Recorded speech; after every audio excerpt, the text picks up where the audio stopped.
જય હિન્દ મિત્રો।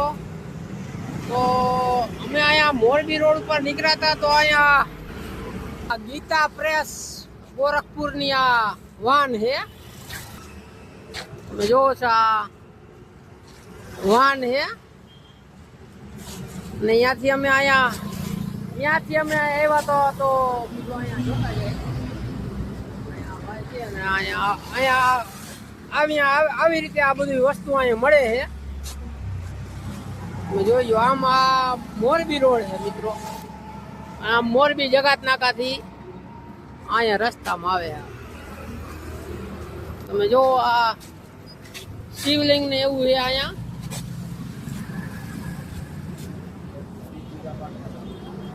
અને અહીંયા મિત્રો બધા પૂજા પાઠનો ને એનો સામાન મળે છે। જો આટલી વસ્તુ અહીંયા મળે છે। આ ગીતા પ્રેસ ગોરખપુર।